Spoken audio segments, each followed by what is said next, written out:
Bom, doutora Priscila, o assunto, como eu antecipei, é bastante sério.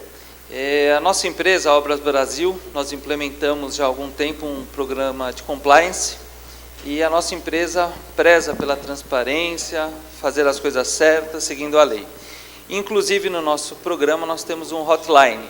E por meio desse hotline, nós recebemos um telefonema de um funcionário da empresa que não se identificou, alegando que um superior dele dentro da empresa estava o coagindo a praticar atos que, segundo ele, afrontavam a legislação concorrencial, conforme ele havia aprendido no nosso treinamento de compliance. Nós imediatamente fizemos uma auditoria, fazemos sempre periodicamente, mas dada a denúncia fizemos e descobrimos alguns documentos preocupantes e por isso eu gostaria de ouvir a opinião da senhora. Claro, eu ia pedir, por favor, se puder colocar o documento. Já está aqui. Está legível? Está legível? Acho que então não precisa. Esse daqui, doutora Priscila, foi o documento que nós pegamos da agenda da secretária de um funcionário nosso, um diretor de nome Daniel. Certo. E tem alguns pontos importantes aqui. Por exemplo, foi marcado esse almoço, né? E nós temos lá azul, amarelo. O que é azul e amarelo? São consórcios. Então tem um consórcio azul, consórcio amarelo e tem um outro consórcio verde. Sei. Curiosamente, só colocaram 2 consórcios aí. Aí tem o nome das pessoas e as empresas que participam. Por exemplo, Edson Maradona, da Engenharia Brasil, confirmando presença. O outro que chegaria mais tarde. Tá. E, ao final, Dep Juquinha. Quem é Dep Juquinha? É o deputado Juquinha. Sei, muito que é um conhecido. deputado da base do governo. Então, são coisas que chamaram muito a nossa atenção. Tá. Então, aí... Avançando nas pesquisas, nós pegamos um e-mail do nosso funcionário Daniel. O Daniel é um diretor. Esse mesmo, né? Esse mesmo. E o Daniel, ele envia esse e-mail para o Odorico, que é um outro diretor da empresa. E veja como está o teor. Grande Odorico, mandamos muito bem, está tudo no esquema. Ontem aproveitei que o Santana estaria na cidade e marquei um almoço com ele, o Maradona e o Santos, da Azul, e o nosso pessoal. Combinamos que o lance dele será 0,75% acima do nosso. E não se preocupe com o verde. O verde é o outro consórcio, um consórcio concorrente. Os caras estão fora. Alinhamos com o Juquinha, o deputado, que o edital contará com umas exigências que eles não conseguem atender e automaticamente serão eliminados. Ele tem uma indicação de confiança dentro da secretaria que faz o edital. Pode liberar os 5 quilos de picanha para o Juquinha. Ele pede antecipado. Gostaria de saber o que são esses 5 quilos de picanha. Apenas lembre que aquele doleiro está avisado. Veja aquele que o Seixas indicou. Seixas, nós temos um outro diretor dentro da empresa chamado Seixas. É só aguardar. Está me devendo aquela festinha. Abraço, irmão. Dani. Tá. Então, esse é o quadro. Sei, doutor Vicente. Olha, doutor Vicente, eu nunca vi um e-mail tão explícito assim. Parece montado, né? Parece que alguém preparou isso, porque realmente, nossa senhora. Acho que as pessoas não têm medo, por isso. Não, realmente esse diretor, ele participou do programa de compliance, né? Sim. Tá. E eu tenho uma questão, doutora Priscila. A nossa empresa, a Obras Brasil, como eu disse, ela preza fazer tudo certo, ser um exemplo. E nós temos esse programa de compliance. Lógico, a senhora vai analisar com seus colegas se é caso de CAD, caso de Ministério Público, não sei. Mas, de qualquer forma, se for caso de CAD, hoje... que eu gostaria de entender. Hoje, 31 de outubro, a autoridade italiana de concorrência aprovou um guia no qual as empresas que têm um programa estruturado de compliance e cometem um ilícito concorrencial, isso é um atenuante na pena. Se você tem estruturado, demonstra que os seus funcionários fizeram um curso. No Brasil, nós temos algo parecido que possa mitigar um problema da empresa? Bem, doutor Vicente, vamos por partes, não? Primeiro que eu acho que nós temos aí este e-mail, essa agenda, eu acho que nós temos evidências de 2 práticas, né, pelo menos 2 práticas. Uma seria um cartel em licitação pública, porque me parece que esses dois consórcios combinaram, um deles ia dar cobertura ao outro, né? E então isso é uma infração à ordem econômica. E temos também uma infração de suborno. Me parece que houve uma violação da legislação de corrupção e que alguém recebeu esses 5 quilos de picanha, me parecem muito suspeitos, não? E acredito que esse deputado Juquinha recebeu dinheiro aí para alterar o edital, excluir o outro consórcio. Eu acho que tudo isso está realmente, me parece evidente na leitura desse documento. Então, nós temos também uma infração à legislação de corrupção. Como o senhor sabe, né, que o senhor implantou esse programa de compliance na empresa, na legislação de corrupção, é uma legislação nova, não tem regulamentação federal, né, embora já tenha alguns estados e municípios que regulamentaram. Então, é uma questão ainda muito nova e a gente precisa, não é propriamente a minha área, mas a gente precisa, posso ajudá-lo, nós vamos tentar entender aí. Mas me parece que nós temos que, nessa legislação, aliás, o compliance, ele explicitamente, se é efetivo, e me parece que o seu compliance é efetivo na medida em que vocês detectaram esses problemas, o compliance pode servir realmente para reduzir penas e vai ser considerado. Na legislação antitrust, nós não temos essa mesma previsão que o senhor mencionou, que na Itália foi implantada hoje, mas eu acredito que nós podemos considerar as opções, né? O que, em termos da lei, então, antes, obviamente, da gente seguir, acho que a gente vai ter que conversar com esse senhor Daniel, né? Me parece que ele está envolvido aí até o pescoço com essas questões. Acho que nós temos que analisar possíveis acordos, né? Se vocês realmente têm interesse em fazer. No caso da legislação antitrust, então, nós temos o acordo de leniência, temos também o acordo de leniência da nova lei, e aí nós temos a seguinte situação: nós temos na lei antitrust, se o senhor for o primeiro, né, e aí tem uma série de requisitos, eu vou voltar nisso, o senhor pode conseguir uma imunidade total, né, se a autoridade não tem conhecimento dessa infração, o senhor for o primeiro a levar essa informação, o senhor a concordar em cessar com a empresa, cessar com essa infração e cooperar com as autoridades, é possível obter uma imunidade total. E essa imunidade, ela também pode se estender para a área criminal. Acho que a gente deve também consultar um criminalista, mas o que me consta da lei é que as pessoas físicas aí que a empresa queira proteger também podem figurar como signatárias desse acordo de leniência e vão ter proteção na esfera criminal, né? Já na lei anticorrupção, nós temos algumas questões, né? Primeiro que não tem nenhum acordo, a gente ouve aí algumas coisas no jornal, a gente está lendo, mas não tem nenhum acordo que me conste que alguém tenha assinado. Essa lei, ela prevê uma imunidade parcial administrativa. Então, o que pode acontecer com base nessa lei? Um processo administrativo. A gente está falando de uma licitação federal, né? Era do aeroporto, né? de Nova Prainha. Nova Prainha. É uma licitação federal, então a CGU seria competente para fazer um acordo de leniência. Mas, nesse caso, a pena, as penas administrativas, que são penas de multa, a publicação da decisão, a pena de multa, por exemplo, ela pode ser reduzida apenas até 2/3. Então, não é uma imunidade total em termos de multa.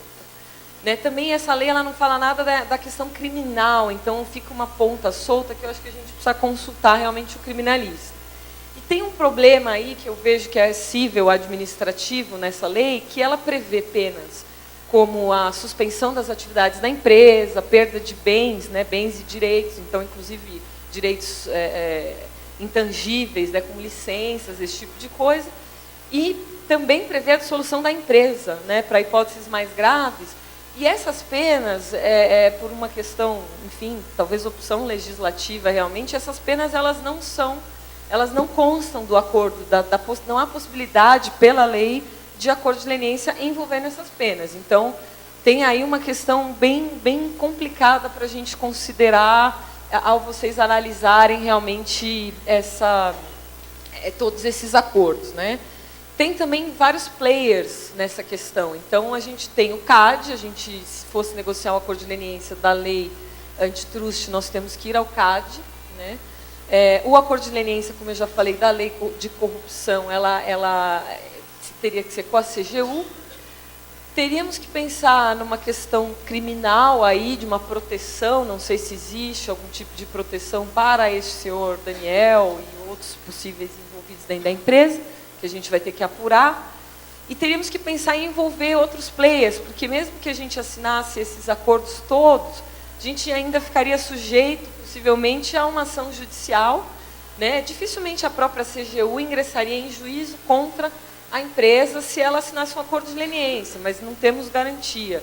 Teríamos que falar com o Ministério Público também na área civil, né, de proteção ao patrimônio, porque eles têm competência para entrar com essa ação de dissolução da empresa. Então, a gente teria que reunir aí uma gama de entidades, a própria a entidade licitante. Então, a gente teria que pensar em tudo isso.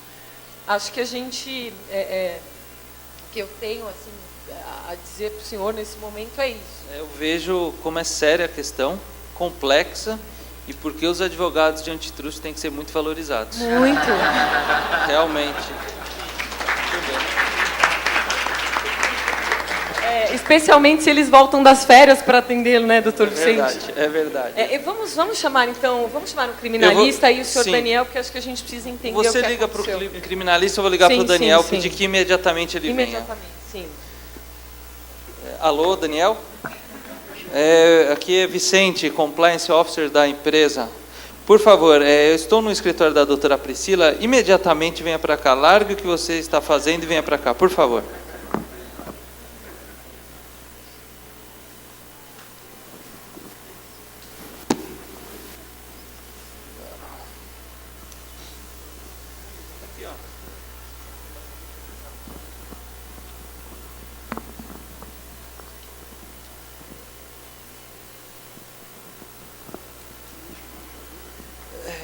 Muito bem, Daniel, obrigado por ter vindo. Tudo bom, doutor Vicente? Tudo certo. Bastião do moral e dos bons costumes, né? Com certeza. Se o senhor quiser sentar, fica à vontade. Seu cadastro está desamarrado, cuidado para não cair. Doutor Daniel, nós estamos aqui com a doutora Priscila, doutor Maurício. Cresceu o time, vai mandar a conta para mim, né? De forma alguma. Sempre pensando no melhor para a empresa e para os nossos colaboradores. O senhor, eu vi no seu prontuário da empresa, o senhor fez um treinamento de compliance há 2 anos e, periodicamente, o senhor responde um questionário, correto? Sim, não só fiz, como propaguei essa mensagem para todos os nossos funcionários. Eles hoje não têm mais a Bíblia na cabeceira, e sim o programa de compliance. O senhor pode ficar tranquilo que está todo mundo em ordem lá, hein? Que bom, isso eu fico satisfeito, feliz com isso. Porém, Daniel, apareceram algumas coisas dentro da empresa que chamaram a nossa atenção e a empresa está muito preocupada. O senhor, em algum momento, cometeu algo que no seu treinamento constava como anticorrupção, violação antitrust? O senhor fez algo errado? Não, logicamente que não, porque, conforme o treinamento de compliance, se isso acontecesse, por acaso, alguma hora, eu teria que reportar ao senhor, não era o treinamento? O treinamento é assim. Então, realmente... Sabe por quê, algum Daniel? Funcionário meu fez alguma besteira? Não sei qual funcionário, mas alguém da empresa disse que estava ocorrendo algo ilegal. E nós fizemos uma auditoria, e olha que curioso, nós descobrimos na agenda da sua secretária essa confirmação desse almoço com os concorrentes e com o deputado. O senhor tem algo a dizer? Mas isso é protocolar, né? Você vê que a gente tentou fazer um almoço aí de congregação da indústria no final do ano, passou um pouquinho, foi lá para o começo de janeiro, né? É normal, isso acontece toda hora. E está dividido entre os consórcios. É coincidência, não tem nada. Não, a gente fez uma brincadeirinha lá, tinha o time azul, amigo secreto, amarelo, talvez, né? Tal. Mas não para aí, doutor Daniel. Tem um e-mail que nós descobrimos. Eu gostaria que o senhor me explicasse esse e-mail. Veja, é você, Dani, né? Assinando. Eu nunca assinei dessa forma. Né? Não sei. É curioso que saiu do seu e-mail, Daniel, Enfim, mas você envia para o Odorico, que é o diretor da empresa, né? Seu superior dentro da empresa. Eu não tenho relação muito com ele, né? Então... Nem tem relação. Não, estranho esse meio. Às vezes o pessoal cria, né? Mas Faz aí brincadeira. você termina com uma festinha, parece que vocês são até íntimos, mas enfim.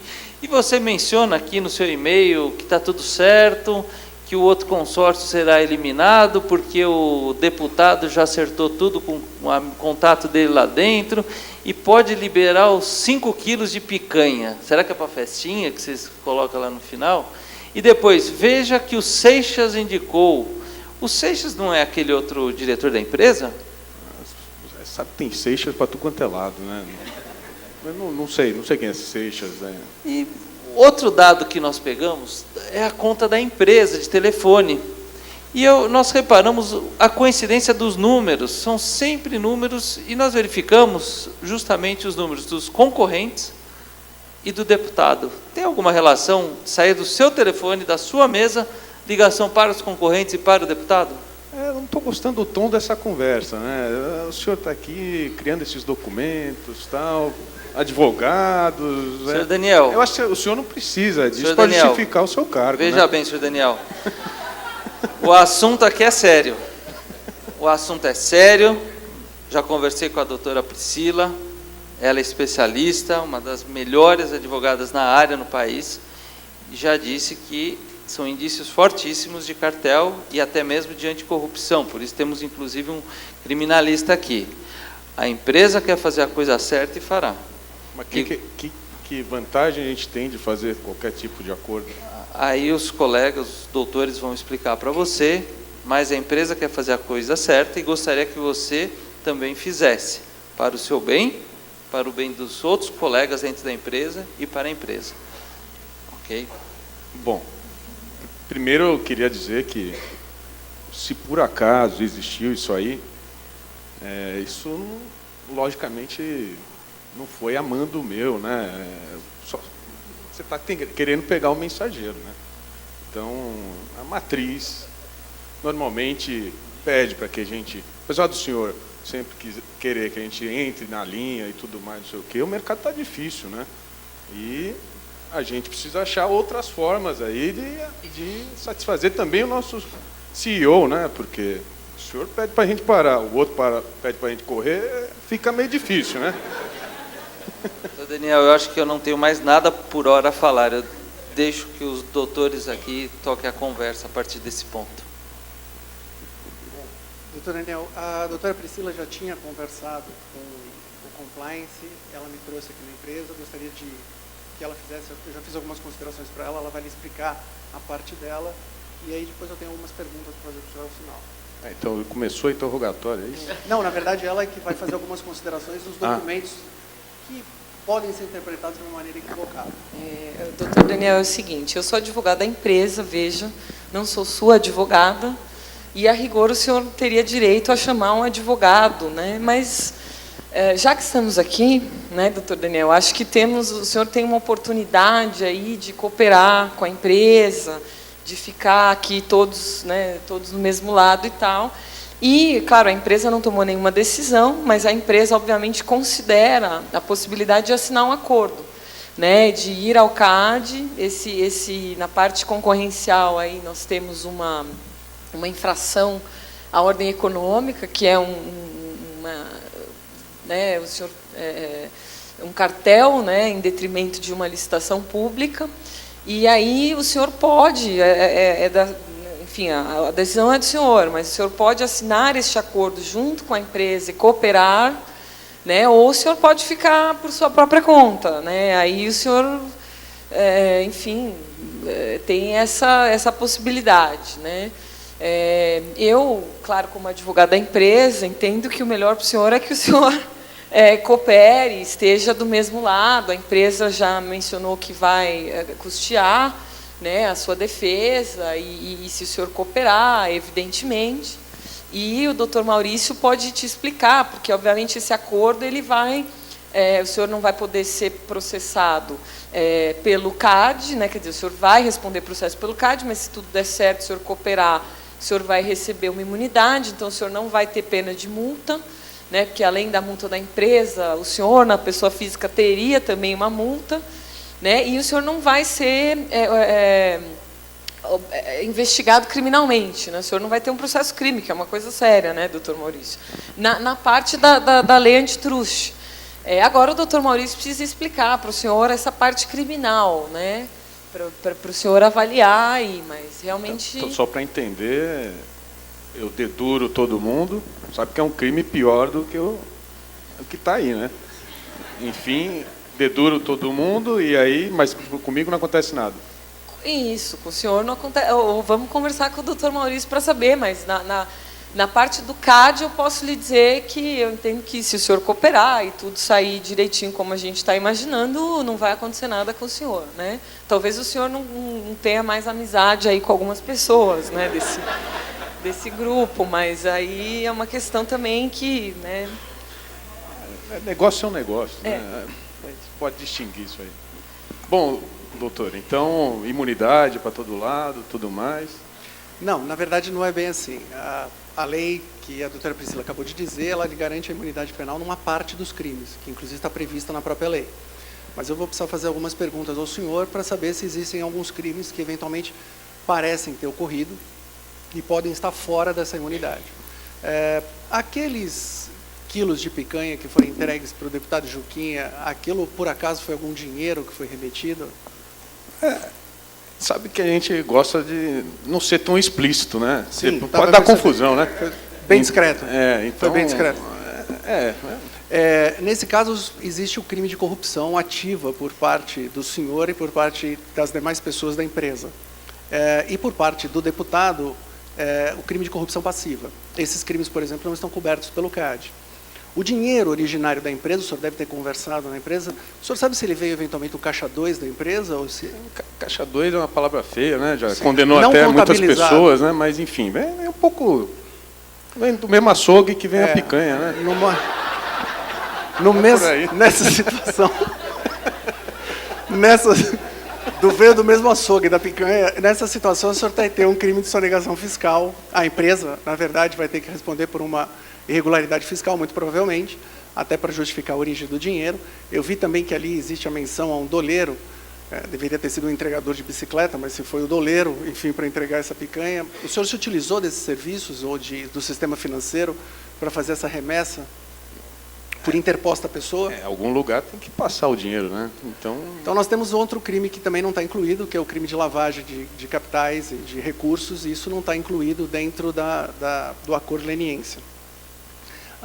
Existe também uma dúvida muito grande, e eu precisava esclarecer com o senhor, é a primeira vez que há uma combinação com relação à licitação, porque isso pode configurar um crime licitatório, mas se o senhor essas reuniões já ocorreram outras vezes, talvez...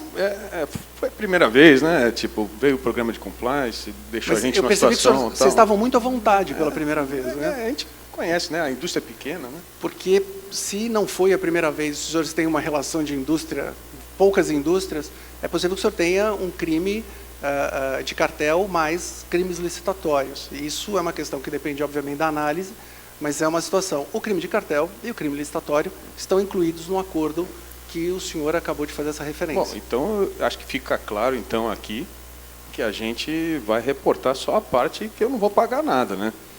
Então, essa outra parte aí, que não dá imunidade, não dá nada, a gente não precisa, né? A gente não precisa ser tão santo assim, né? Vai ser difícil o senhor conseguir narrar o fato sem que o senhor explique, por exemplo, como é que foi o direcionamento dessa concorrência. Existiam alguns funcionários nesse órgão público que foram influenciados exatamente pelo deputado Juquinha para conseguir isso? O que ele disse é que tinha um amigo lá, né? Agora, o que ele fez, deixou de fazer, acho que cabe a ele falar, né? Sem dúvida. E aí, então, pode ter a inclusão disso. Se o senhor for ver, o número de pessoas pelas quais o senhor acabou de dizer, e pela organização que pode inclusive haver uma organização criminosa, e isso hoje, regulado na lei desde o ano passado, isso traz uma coisa boa e uma coisa ruim. A coisa boa é que se houver uma interpretação que há uma organização criminosa pela quantidade de pessoas, pela organização, pela hierarquia, pela disposição das pessoas em cometerem crimes, e muitos desses crimes que nós acabamos de falar, por exemplo, de corrupção, têm penas superiores a 4 anos, portanto, se encaixam na definição legal, O senhor vai responder, tem mais um outro crime, que é crimes que se relacionam em participar, fazer parte, promover ou de qualquer forma auxiliar a organização criminosa. A parte ruim é que existe mais um crime que não está cobertado pela lei antitrust. A parte boa é que essa nova lei trouxe uma colaboração premiada que permite que o senhor faça um acordo para incluir todos os crimes que até então vinham se dizendo e que não estavam incluídos na lei antitrust. E aí eu estou livre. Na verdade, não. Na verdade, existe esse acordo, pode incluir todos esses fatos, mas vai ser necessário que o senhor precise, sim, colaborar e colaborar muito, porque é da sua colaboração, do nível de colaboração, da eficácia da sua colaboração e da subjetividade de algumas expressões legais que o juiz vai verificar até que ponto ele vai ou não, existe uma margem de menor contribuição ou maior contribuição, e isso vai depender da possibilidade de acordo do juiz. O acordo é feito, mas o juiz que homologa depois o acordo precisa ver no curso da investigação se o senhor efetivamente colaborou. Bom. E para isso, por exemplo, o senhor tem que revelar algumas coisas como toda a hierarquia da organização criminosa, o senhor tem que devolver o dinheiro, ou possibilitar que a maior parte do dinheiro seja devolvido. Mas quem ganhou foi a empresa, nunca entrou nada na minha várias conta. E várias outras coisas que têm uma avaliação como personalidade do colaborador, e isso são aspectos que são subjetivos, não são só objetivos da lei, e que podem lhe ajudar, mas ao mesmo tempo vão lhe fazer ter uma intensidade de colaboração o tempo inteiro. E os órgãos do Ministério Público, os órgãos judiciários, têm tido demonstrações de que as colaborações, por isso que eu perguntei se tinham outras ocorrências, não vão se limitar só a este meio. Eles vão lhe perguntar sobre todas as outras licitações que a empresa participou e vão querer saber de todas as outras operações passadas, mesmo que não sejam só em áreas de aeroportos, e o senhor vai ter que assumir o compromisso de colaborar. Portanto, a empresa, o Dr. Vicente sabe, a empresa talvez precise ser consultada e discutir internamente para saber se essa colaboração é uma colaboração que ela está disposta também como empresa a assumir. Que confusão, hein, doutor Vicente? Confusão que o senhor nos meteu. Doutor Maurício, pela empresa eu tenho algumas questões. Primeiro, qual a responsabilidade da empresa na esfera penal? Existe alguma responsabilidade? A única forma da empresa ser responsabilizada na forma penal é em crimes ambientais, que pelo jeito não é nenhuma das situações. Só se os 5 quilos de picanha forem realmente, foi um abatedouro clandestino. Clandestino, perfeito. E a competência da justiça que trata desse caso? É estadual, federal? A doutora Priscila me informou que a obra é federal e, neste caso, portanto, existem recursos federais. Isso desloca a competência para a esfera federal. E se existe uma regra, uma súmula do Superior Tribunal de Justiça, que se existe concorrência entre crimes estaduais e crimes federais, existe uma conexão entre eles, a competência federal acaba atraindo todos os outros crimes estaduais. Então, se eventualmente houve, por exemplo, uma sonegação que tenha ficado na esfera só estadual, o fato da concorrência e do dinheiro público que tenha sido desviado via de esfera federal vai fazer com que tudo seja investigado pela esfera federal. E acho que uma última dúvida pela empresa. Tem mais uma observação. Não podemos esquecer o deputado Juquinha. O deputado Juquinha é uma das pessoas agraciadas com o fórum privilegiado e, portanto, isso pode se deslocar a competência para o Supremo Tribunal Federal. Existe uma súmula do Supremo Tribunal Federal que diz que quando existe um dos envolvidos tem prerrogativa de foro, todos os demais são atraídos para essa prerrogativa e, portanto, todos, inclusive nosso colega Daniel, vai responder o caso perante o Supremo Tribunal Federal. Ocorre que, a despeito dessa súmula, o Supremo Tribunal Federal não tem sido muito fiel a essa súmula dele mesmo. Ora, ele divide o caso, ora, ele chama tudo para si. Portanto, essa não é uma garantia de que haverá uma investigação exclusivamente no Supremo. Entendi. E para a empresa, fazendo esse acordo de leniência, o acordo de leniência com o CAD, estaria já a empresa protegida do Ministério Público, Federal, todas essas coisas? Não. Na verdade, o Ministério Público Criminal terá que participar, porque o acordo de colaboração premiada é um acordo não só previsto em lei diferente, mas tem objeto diferente, requisitos diferentes, compromissos diferentes, e precisa se fazer um acordo em separado, que pode versar sobre os mesmos fatos, mas tem que ser um outro acordo com outras autoridades. O Ministério Público Civil também tem que ser chamado por conta da lei anticorrupção, e existe a responsabilidade civil, que pode ser discutida judicialmente, e que não está cobertada nem pela colaboração processual e nem pela leniência da lei anticorrupção. Muito obrigado, doutor Daniel. A sua atuação trouxe uma conta cara para a empresa, pelo visto, né? Mas quem vai pagar sou eu, CFO. Doutora Priscila, quais os próximos passos, por favor? Bem, eu vou conversar então com o doutor Diogo, do CAD, porque eu acho que a gente precisa pelo menos assegurar que nós seremos o primeiro, né? Porque eu soube que o concorrente, o consórcio amarelo, e foi adquirido recentemente por uma multinacional, estão fazendo auditoria. Então, eles podem eventualmente querer fazer um acordo lá. Acho que a gente precisa correr, conseguir o nosso marker para a gente conseguir negociar com um pouco mais de tranquilidade no CAD. E eu acho que a gente tem que levar algumas das questões para o CAD, né? Porque realmente eu nunca me deparei com essas situações. Eu acho que a gente deveria levar para o CAD. Se essa outra empresa chegar antes de nós, tem algum problema ou podemos também fazer o acordo de leniência com o CAD? Não, aí nós não podemos mais fazer o acordo de leniência com o CAD. Aí a gente nos resta somente o acordo que não dá imunidade criminal, por exemplo, o senhor Daniel, vai ter que ter confissão de culpa, vai ter que ter contribuição pecuniária, então a conta vai ficar mais cara e a gente não vai conseguir proteger o senhor Daniel na parte da infração concorrencial, né, dos crimes relacionados à ordem econômica. E com relação a esse aspecto de ser o primeiro a fazer o acordo, na colaboração premiada do direito, na nova legislação da organização criminosa também, para que se não seja denunciado, o que é muito melhor do que ter uma redução de pena ou perdão judicial, é necessário que seja o primeiro a fazer esse acordo e é necessário que não seja o chefe da organização criminosa. Eu não quero dizer que seus companheiros formem uma organização criminosa com o senhor, mas de qualquer forma o senhor não é o chefe da organização criminosa. É muito pesado isso, né? O senhor pode ser o subchefe. São duas condições impostas para que o Ministério Público deixe de oferecer denúncia, o que torna a colaboração premiada diferente e melhor da delação premiada. Ah, eu não sabia. Que diferença é essa? A delação premiada que existe, a delação premiada que existe desde a década de 90, ela sempre exigia, para que fosse se atingir o benefício da pena, que todo delator respondesse à ação penal, viesse a ser condenado, ele tivesse uma pena aplicada para que aí a pena fosse reduzida. Enquanto que na colaboração premiada, essa figura existe, ou seja, existe a possibilidade de redução e diminuição, até o perdão judicial continua existindo, mas pressupõe a ação penal. Ocorre que se a pessoa não é o líder da organização e é o primeiro a fazer a colaboração premiada, ele pode deixar de ser denunciado pelo Ministério Público, que vai avaliar o seu comportamento com relação à questão da colaboração. Entendi.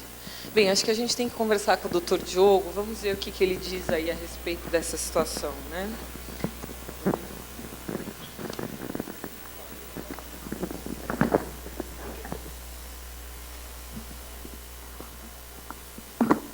Então, só um esclarecimento, essa não é a primeira reunião, né? Já foi conversado com o CAD, já a empresa conseguiu o marker, ou seja, ela foi a primeira que se habilitou para fazer a leniência, e agora a gente vai ter uma reunião de trabalho, né? Discussão já com o CAD sobre temas aí substantivos do painel.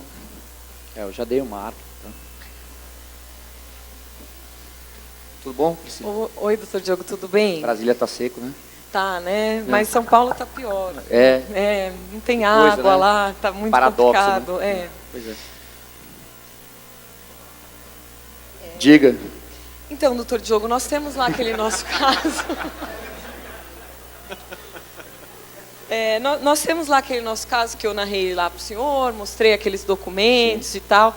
E a gente está realmente muito preocupado, primeiro com a questão dos documentos, né? Porque, como o senhor sabe, os documentos relacionados à prática de cartel aí, que vão ser objeto do nosso acordo, eles também indicam, né, a corrupção da pessoa física, a gente não tem como separar isso. Uhum. E aí a gente está um pouco preocupado, primeiro com relação enfim, o que o senhor acha, né? A gente coloca as pessoas físicas junto nesse acordo, o senhor Daniel figura como signatário desse acordo, qual que é a sua opinião sobre isso, né? Tá. Antes de entrar nos documentos, eu acho que a gente tem que pontuar algumas coisas. Assim, né? Primeiro, ao que me parece, não é uma conduta que o cartel é autônomo da corrupção. Na verdade, foi tudo feito ao mesmo tempo e as provas são as mesmas. Então, a gente vai ter que endereçar isso, mas eu acho que a gente tem um caso ótimo de cartel aqui. Acho que a gente tem que proteger a empresa que veio colaborar. O Daniel, que é um executivo que pode até ter feito algum ilícito, ele está com um espírito colaborativo, ele vai ter que colaborar também, e eu acho que dos males o menor, né? Ao invés de ser processado por 10 crimes, pelo menos no crime de cartel ele vai conseguir a proteção. Então, eu acho que a gente tem que trabalhar primeiro em fazer a leniência aqui no CAD, e, obviamente, a leniência do CAD a gente sempre leva para o Ministério Público, e no momento que a gente for levar no Ministério Público, a gente vai ter que endereçar as outras questões. Eu vejo, não é uma solução fácil, mas hoje em dia a gente tem vários instrumentos, em várias leis diferentes, que a gente pode fazer com que o réu colaborador seja protegido de diversas maneiras. Então, eu acho que esse é o ponto. Pragmaticamente, o primeiro momento vamos trabalhar no histórico da conduta, vocês tragam os documentos para a gente, apontem as outras pessoas físicas envolvidas, pelos documentos que você já me mostrou, eu sei que tem outras pessoas físicas, então, abre também a porta na colaboração premiada para a organização criminosa, o que pode ser bom e pode ser ruim, mas pelo menos permite que a leniência se expanda. Então, eu acho que são instrumentos diferentes, a gente tem que ter sempre isso em mente. A negativa ou não da colaboração premiada não vai impedir o acordo de leniência, eu acho que a gente consegue caminhar pelo que você já me trouxe, e provavelmente o que você vai me trazer vai ser mais importante, a gente vai fechar o caso no caso de cartel, mas eu acho que a gente tem que trabalhar para proteger ao máximo a pessoa que está colaborando. Então, acho que o próximo passo é o histórico da conduta, a identificação das outras pessoas físicas, tanto da empresa como dos concorrentes. Eu acho que também a gente tem que tomar um cuidado em que todas as provas que sejam trazidas sejam certificadas e a gente garanta a autenticidade disso, porque isso depois no processo, tanto no processo no CAD como no processo penal, vai ser importante. Então, esse é o primeiro caminho. A partir disso, a gente vai ter que ter uma interação do Ministério Público. Nesse caso específico, a conduta não é autônoma, não existe uma conduta de cartel separada da corrupção. O lado bom é que a gente vai endereçar isso com a mesma pessoa, provavelmente, porque, como você já me disse, é um crime federal. Então, a gente vai provavelmente endereçar isso com o mesmo procurador da República. E eu vejo e vou defender isso. Eu acho que a colaboração premiada, nesse caso, vai ser importante, porque a gente não vai pegar só um caso de cartel, a gente vai pegar um caso que envolve outros ilícitos, e, principalmente, a gente vai punir os responsáveis que não querem colaborar e que continuam, provavelmente, praticando esses ilícitos. Um outro ponto que eu acho importante, do ponto de vista da empresa, é procurar, eventualmente, eu recomendo isso, que procure a CGU, no caso, que eu acho que talvez seja a autoridade mais... na verdade, é a autoridade competente para fazer esse acordo de leniência. Eu acho que ela tem que ser procurada em algum momento, porque senão a empresa vai ficar exposta de algum motivo, por algum motivo. E não é interesse prejudicar o réu colaborador nunca. Nem é réu ainda, então a gente não vai prejudicar aquele que está colaborando com a infração, que está trazendo, por qualquer motivo que seja, está trazendo para a gente um novo ilícito e vai permitir a investigação de outros participantes desse ilícito. Entendi. Mas aí tem uma questão, quer dizer, nós devemos procurar o Ministério Público ou o CAD vai conversar com o Ministério Público antes? E com relação à CGU, quer dizer, vocês podem dar uma força para a gente vai ter que ir lá também ter duas negociações paralelas, que é uma coisa meio complicada, ou vocês também podem dar Obviamente, os institutos são diferentes. Então, assim, não vai existir um acordão, mas vai existir, obviamente, vários acordos negociados de forma paralela. A empresa, a partir do momento que ela procure a CGU, ela deve nos autorizar a conversar com a CGU, até porque o CAD vai defender, pela importância da leniência, o CAD vai defender que se faça um acordo de delação premiada, ou de colaboração premiada. Obviamente que isso não o CAD não necessariamente vai convencer a CGU, mas é nosso papel também defender, porque é importante para o caso. E, com relação ao Ministério Público, a gente já tem uma conversa natural com eles, que a gente teria em qualquer caso de cartel. Então, a partir do momento que existe um outro crime que não dá para... Você não consegue separar e não vai separar por conta da evidência, eu vou conversar com ele em termos transparentes, como sempre é, mas ele vai ser o primeiro a me perguntar, mas isso aqui e esse outro ilícito aqui... E a minha resposta para ele vai ser muito simples. Eu não tenho competência para isso, mas eu recomendo, até porque a gente sabe, pelo que até agora foi mostrado, que o CFO conhece outras pessoas, e ele fez isso ordenado por outras pessoas, que essa colaboração vai ser muito útil também para o processo criminal. Entendi. Então, aqui, lição de casa, vamos procurar a CGU em nome da empresa e eu vou aguardar o seu contato no Ministério Público. Antes disso, né, com relação aos documentos, a gente está entregando, então, agora, né, vamos preparar o histórico de condutas, a gente já contratou uma empresa de TI para fazer toda a certificação, os dados, etc. Mas esses documentos, qual que é que proteção a gente pode ter, né, que esses documentos não vão vir a público? Quando que esses documentos vão ser disponibilizados, que a gente imagina que as outras partes, né, quando abrir um processo, elas vão ter acesso a esses documentos, a gente vai ser atacado de tudo quanto é lado, né? Então, o que a gente pode ter de garantias, né, do CAD em relação a essa documentação? Dentro do CAD, a gente tem uma cadeia de custódia bastante severa, e eu acho que essa é a principal garantia. Não existe nenhum caso em que, durante uma negociação, aconteceu algum tipo de vazamento ou algum tipo de documento que ficou exposto, mas eu acho que isso é um compromisso de todos os órgãos, e até por isso a coordenação é importante. A partir do momento que eu levo isso para o Ministério Público, eu consigo coordenar com ele, porque, obviamente, as investigações, a criminal e a administrativa, elas têm momentos diferentes. Então, eu tenho como coordenar com ele, e é por isso a importância de conversar com os órgãos, eu tenho como coordenar com eles quando vão acontecer determinados atos que podem causar alguma publicidade ou pelo menos da existência da investigação. Então, esse é o primeiro ponto. Eu acho que, com relação a isso, tem uma proteção legal, que é, uma vez não firmado o acordo, a gente vai devolver tudo e não vai usar isso contra a empresa e muito menos contra o indivíduo.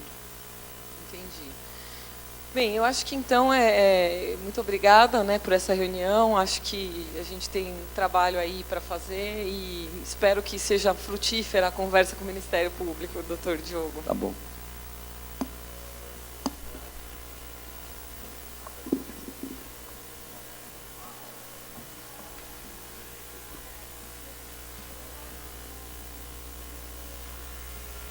Bom dia, Rodrigo, tudo bom?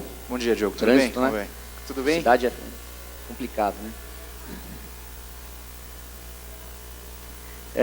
Rodrigo, eu estou te trazendo um caso, como eu já tinha te adiantado por telefone, um caso de cartel em licitações, um caso bastante contundente, e eu acho, do ponto de vista do cartel, o histórico da conduta está bastante completo. Então, assim, é óbvio que eu estou à disposição para tirar qualquer dúvida, mas eu acho que a gente tem condições de assinar esse caso em conjunto. Acho que vai ser bom, vão nascer 2 casos ótimos de cartel. Tem uma preocupação que eu preciso externar, que todas as provas, elas não são somente relacionadas a cartel, elas têm outros crimes, e isso é uma coisa que eu gostaria de ouvir do Ministério Público, qual é o entendimento, se a gente consegue fazer isso pelo mesmo instrumento, eventualmente, ou se a gente vai ter que ter instrumentos paralelos. Eu já alertei a empresa disso, inclusive eu recomendei que procurasse a CGU, porque a evidência de corrupção e talvez uma lavagem de dinheiro é bastante grande. Então, eu estou aqui para lhe ouvir, mas também para defender um pouco o fato de que nós já temos um caso de cartel. Eu acho que a gente deve assinar, porque, enfim, o caso está provado.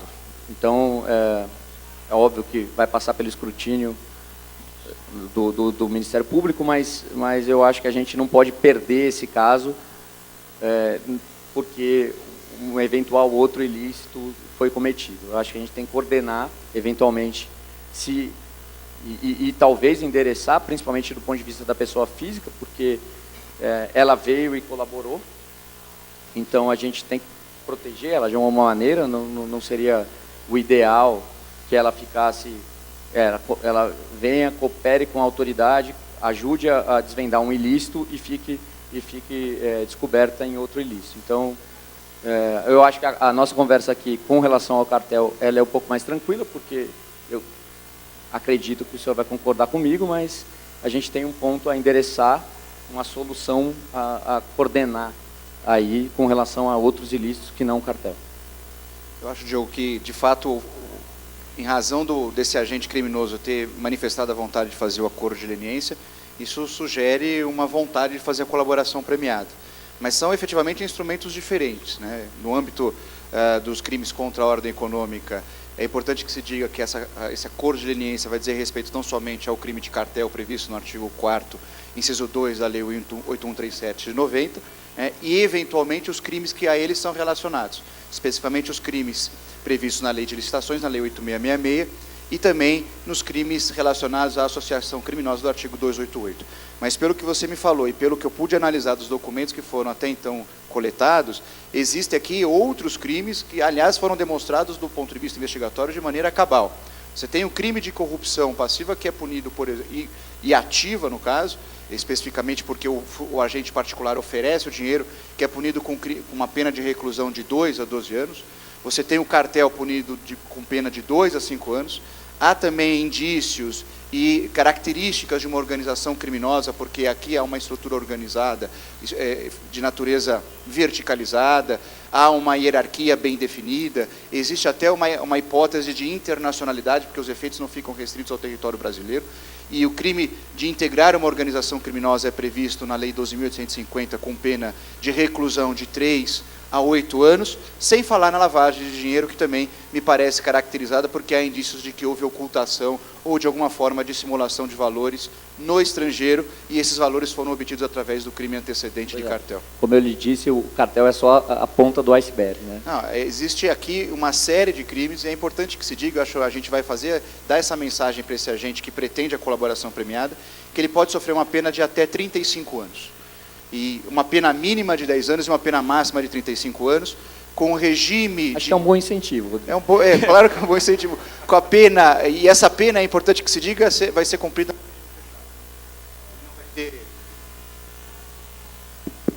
Ele não vai ter nenhum benefício em relação, em caso de não colaboração, em relação ao regime prisional. Isso sem falar em penas de multa, e eu acho importante a gente dizer o seguinte, como incentivo à colaboração premiada, existem indícios razoáveis de que, se ele não vier a ser preso, essa conduta pode se perpetuar em relação à lavagem de dinheiro. Então, há a possibilidade, inclusive, do Ministério Público pedir, e esse juiz costuma conceder todos os pedidos do Ministério Público, neste caso, o juiz que eu trabalho, aplicar uma pena, no caso, uma prisão preventiva.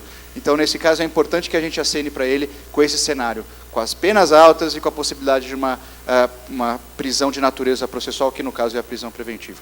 Há indícios também, eu acho que esse é um argumento importante para a gente mencionar na hora de negociar uma eventual colaboração premiada, de que os familiares desse agente também estão de alguma forma implicados, e sobre eles poderá recair as medidas de sequestro de bens e, eventualmente, a prisão preventiva. Então, eu acho que existe aqui um ambiente muito propício para a colaboração premiada.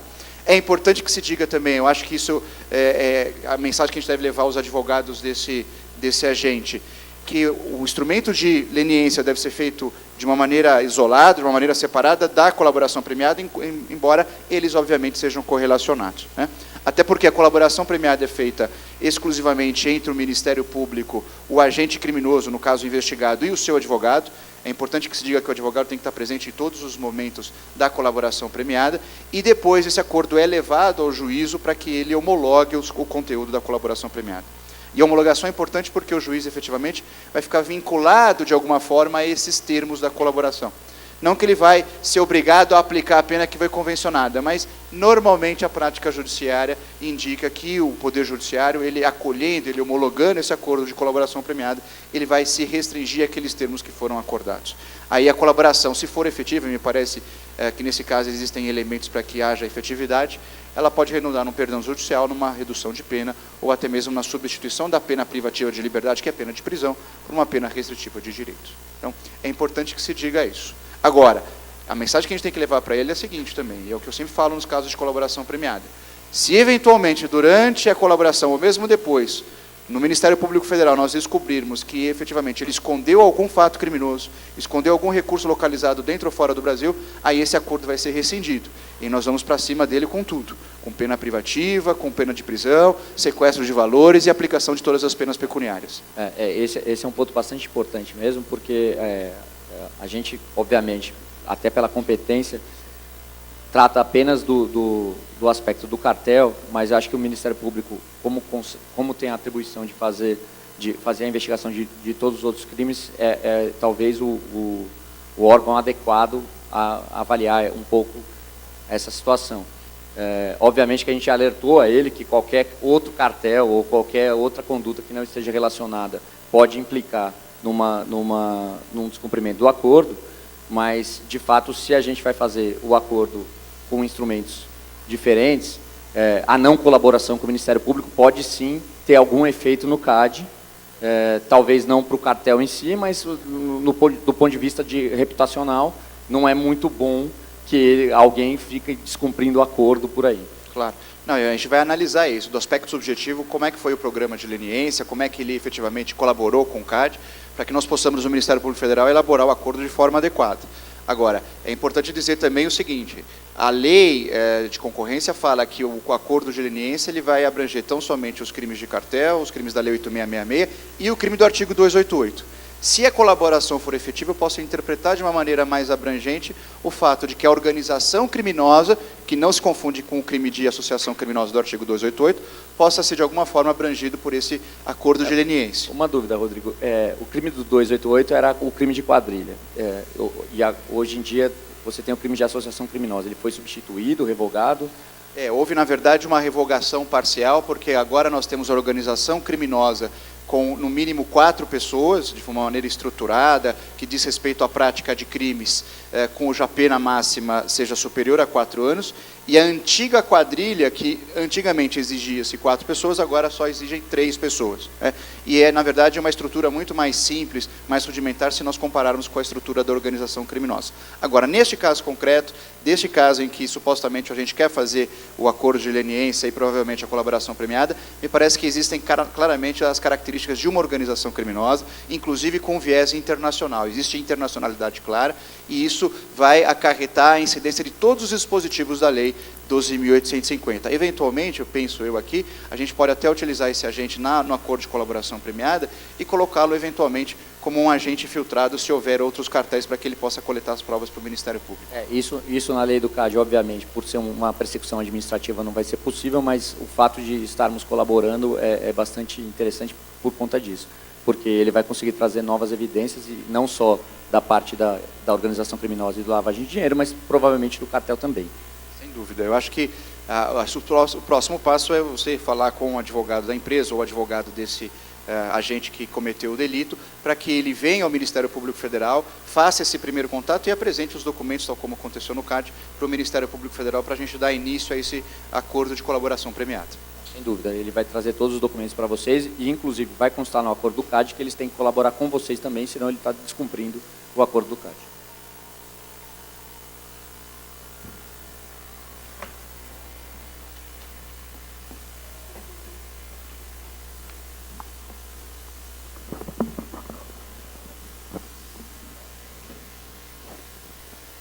Bem, aqui estamos, não? O doutor Vicente, o doutor Diogo me ligou e me contou como foi lá a conversa no Ministério Público. Enfim, o Ministério Público está interessado, então, em princípio, a gente pode...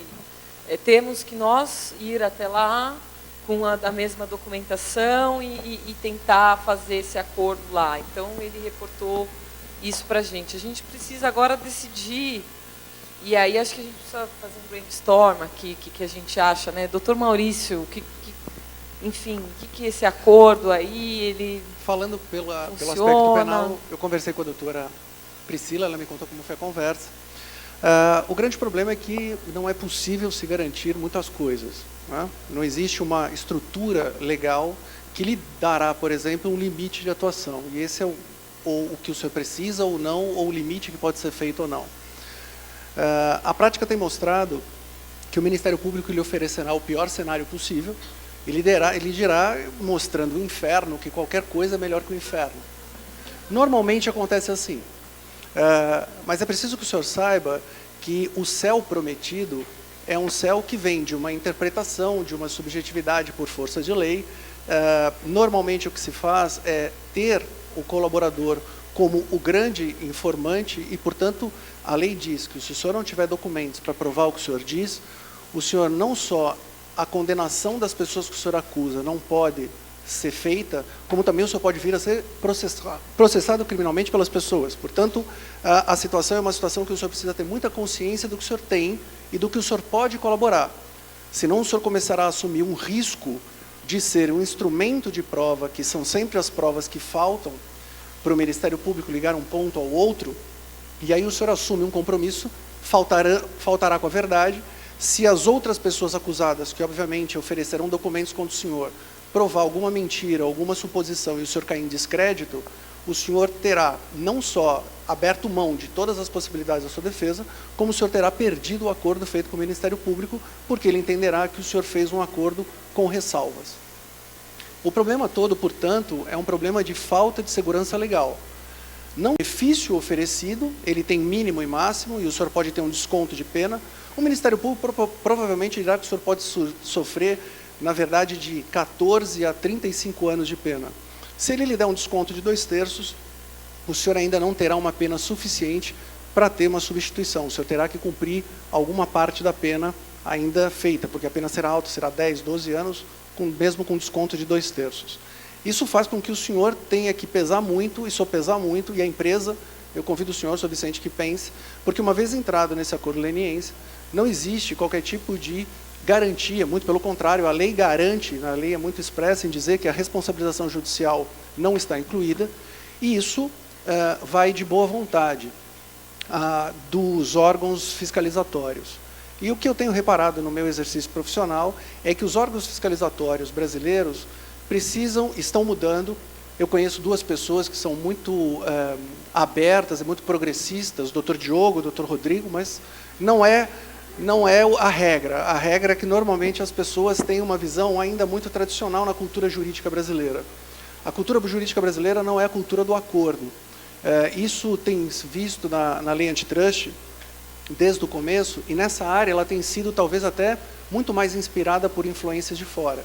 Mas no Brasil existe, na verdade, quase que um sentimento de frustração quando se faz um acordo. Seja esse sentimento inspirado pelas notícias de jornal, seja inspirado pelos próprios órgãos da persecução. Então, existe uma falha legislativa, porque se a gente precisa começar com uma segurança jurídica, formar uma nova cultura, a legislação não pode deixar espaços abertos. E nós temos legislações com espaços abertos. É muito equivocado que se faça 3, 4 ou 5 acordos, ou chame-se órgãos diferentes. O ideal seria que tudo isso fosse reunido e não tivesse, por exemplo, a possibilidade de dissolução de sociedade da empresa ainda em pendência. Tem esse risco de dissolução da sociedade? Existe. A lei anticorrupção é muito clara em dizer que a leniência feita na lei anticorrupção, ela não cobre a área penal e não cobre a possibilidade de responsabilização judicial. Se o senhor faz o acordo pela lei de anticorrupção, é necessariamente pela leniência, o senhor confessaria todos os fatos, e a própria lei diz que o Ministério Público ou os representantes jurídicos das entidades que tenham sido lesadas poderão entrar com ações judiciais e requerer, dentre as penas possíveis, a suspensão da atividade e a dissolução da empresa. Entendi. No caso do acordo de leniência, doutora Priscila, eu fazendo o acordo, eu não tenho que pagar nada. Não vou ter, ninguém vai me processar depois? No caso do CAD, na verdade, o senhor poderia ter as ações civis, né, de reparação de danos. Eu corro esse risco também? O senhor corre esse risco, né, ainda mais numa licitação, né, se o senhor praticou um sobrepreço ali, então o poder público pode entrar com uma ação de reparação de danos. Agora, com relação à ação da dissolução, eu concordo com o doutor Maurício, mas o doutor Rodrigo nos disse que vai nos levar ao Ministério Público e apresentar aos seus colegas da área civil para a gente tentar conversar com eles sobre isso, que eu acho que a gente, claro, é muito complicado, que a gente tem que negociar em várias frentes, mas a gente poderia negociar também, paralelamente, com o Ministério Público na área civil, confiar, na verdade, né, na CGU, porque nós, como o senhor sabe, nós entramos em contato com eles estão interessados na leniência, e eles não querem escrever isso, né, no acordo, mas eles não disseram que não vão entrar com uma ação de dissolução da sociedade, né? Então a gente, claro, tem que ver se a gente vai confiar ou não. Então, pela empresa, o melhor cenário, fazendo o acordo com o CAD, com o CGU, com o Ministério Público, a empresa estaria, de certa forma, protegida, e muito na palavra dessas pessoas que estão fazendo o acordo conosco. Porém, qualquer pessoa, um concorrente, alguém que se sentiu lesado, pode entrar com uma ação pedindo uma indenização. Isso, eu não diria protegida, né, doutor Vicente? Protegida não dá para dizer com 100% de segurança, né? Porque, realmente, às vezes mudam as pessoas, né? Mas, claro, o senhor tem que tomar uma decisão aqui entre fazer ou não fazer o acordo. E não fazer o acordo seria, ok, pegamos os documentos de volta, né? Porque nas duas legislações, eles não podem usar esses documentos, né, contra nós, tanto na legislação de corrupção quanto na legislação do CAD. A gente realmente confia, acredito que eles não vão usar esses documentos, mas a gente corre o risco do concorrente, né, do outro consórcio, alguém falar dessa infração, né? Se isso não acontecer, a gente... Essa é uma das falhas, por exemplo, da lei de colaboração processual, colaboração premiada. Porque eventual acordo, eventuais documentos que são revelados, não existe a garantia da lei, como existe, que serão devolvidos. Esses documentos, uma vez entregues, possam ser usados. Não existe uma preocupação de se criar um ambiente seguro para que haja uma conversação. Para que haja um início, a doutora Priscila se sentiu muito à vontade para conversar no CAD, porque no CAD existe, mas ainda no âmbito penal não existe essa segurança legal. Depende-se sempre de pessoas. E pessoas podem mudar, pessoas podem deixar de... Eles jamais assinarão, disseram para a doutora Priscila, jamais assinarão a renúncia, por exemplo, do direito de entrar com a ação. Eu digo com relação à CGU e às empresas. Até porque a lei não garante, a lei é expressa em separar as áreas. E na parte penal é a mesma coisa, vai depender de uma colaboração, eles costumam sempre usar as expressões sem qualquer ressalva mental, sem qualquer ressalva moral, sem qualquer ressalva... são expressões muito profundas e muito subjetivas. Quando eu indago de você sobre... Eu posso fazer a lista de todas as concorrências que a empresa já participou no seu período como diretor, e se eventualmente o senhor disser que de uma o senhor não conhece, aquilo pode ser tomado como uma ressalva mental e aquilo pode abrir uma desconfiança na sua colaboração, e isso, como é normalmente escrito nos acordos, faz com que o senhor perca todos os direitos. Contudo, as provas apresentadas, elas não são devolvidas. As provas têm restrições com relação ao uso contra a própria pessoa, mas as provas ficam no processo e serão usadas contra as demais pessoas. Mas se a cultura, como o senhor bem explicou, de não fazer o acordo, eu presumo que, e a gente está colaborando com a investigação, presumo que é de difícil detecção o que eu fiz ou deixei de falar para a autoridade, porque ela mesma não vai investigar, né? Os órgãos especializados, tanto no Ministério Público Federal quanto estadual, e existem órgãos específicos para isso, as pessoas que ali trabalham têm uma cultura para sentar e fazer o acordo. O problema é que isso também não depende só deles. Nem todas as pessoas pensam dessa forma, dentro do próprio Ministério Público. O Ministério Público tem a possibilidade de haver mudanças nessas composições. O senhor precisa necessariamente, e esse benefício tem que ser dado e será dado ao final pelo juiz do caso. Juiz esse que não participa do acordo, ele simplesmente homologa a legalidade do acordo, e ele realmente não participa para não ter nenhuma vinculação e perda de imparcialidade. Portanto, ele pode não ter, ele tem o comprometimento pelo documento homologado, mas ele pode entender que o senhor tem essas ressalvas. O que se percebe claramente na postura dos órgãos de investigação é que, ao invés de eles verem a colaboração ou a delação como uma forma de constatação de um erro do sistema, para que eles, assumindo com a ajuda dos colaboradores ou dos delatores, que aquele sistema estava errado e precisa ser consertado para um ganho futuro, existe essa preocupação do ganho futuro, mas existe sempre uma frustração por uma não punição de uma pessoa que lavou dinheiro, sonegou, corrompeu, se locupletou, e com dinheiro que, dependendo do decurso do tempo, foi gasto pela própria empresa. 10, 15 anos de licitações e concorrência gera uma frustração enorme. Então, isso é necessário se levar em consideração. Não existe, por exemplo, quando se assina um acordo de delação, um limite sobre o que se vai dizer. Ou seja, estamos vinculados a este fato. Não. Estamos vinculados a este fato e a qualquer outro que no decurso vier a ser indagado. Isso expressamente consta em muitos acordos. O que deixa a pessoa que vai falar insegura, porque pode ser que sobre os outros acordos ela não saiba. E não saiba porque, enfim, não sabe, não porque esteja omitindo. Esse limite objetivo e subjetivo é que a lei não trouxe. E a lei penal está longe de dar as garantias que a lei antitrust fornece com relação ao sigilo e devolução de material. Eu duvido que o senhor entregar todos os documentos que o senhor tem para um promotor para oferecer uma proposta e esse promotor achar que a sua proposta não é boa, ele lhe devolva os documentos. Pode até devolver, mas talvez tire cópia antes. Bom, doutor Daniel, eu percebo que o tom da sua voz mudou desde a nossa primeira conversa. Doutor Maurício, doutora Priscila, pela empresa, eu gostaria de agradecer. Eu tenho particularmente uma posição, só que essa decisão não cabe a mim. Eu reportarei ao conselho e eles que decidirão.